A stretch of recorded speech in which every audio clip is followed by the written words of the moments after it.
de l'axe économique. L'axe économique, ça veut dire quoi?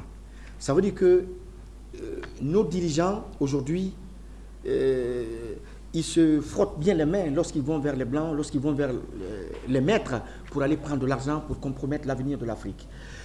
Je pense que tout cela est fait parce qu'ils le font de façon individuelle. Et Thomas Sankara disait que si on n'arrête pas d'aller individuellement auprès des bailleurs de fonds, auprès des impérialistes, on va se faire assassiner individuellement.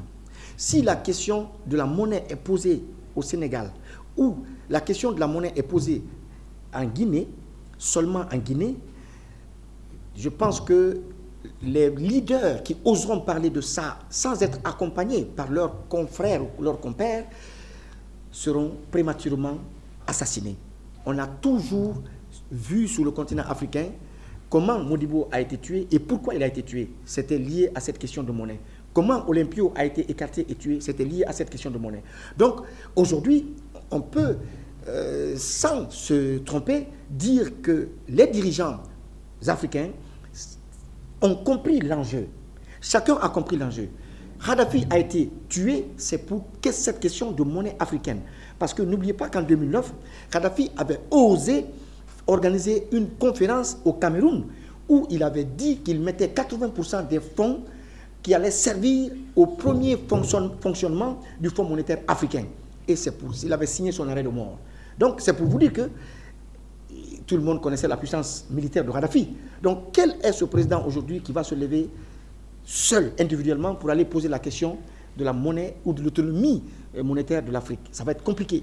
Donc c'est d'abord à l'interne qu'on doit régler la question, que les Africains, les dirigeants doivent se mettre ensemble et essayer d'aller maintenant vers les partenaires, que nous appelons d'ailleurs dans le jargon artistique des Babyloniens. Donc, pour moi, au-delà des messages, les actes pratiques que nous pouvons poser, c'est de rencontrer des leaders et discuter avec eux.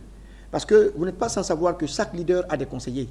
Et quand vous discutez avec un leader, n'oubliez pas qu'après, il y a des gens qui ont la possibilité de le rencontrer tous les jours, qui parlent et qui ont des stratégies, qui ont des politiques, qui sont des visions différentes de celles que vous voulez que le leader adopte.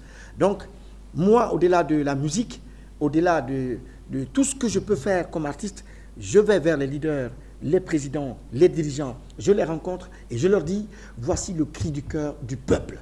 Le peuple vous aime, le peuple vous accompagne, mais il souhaiterait qu'il soit entendu sur des questions de telle ou telle chose.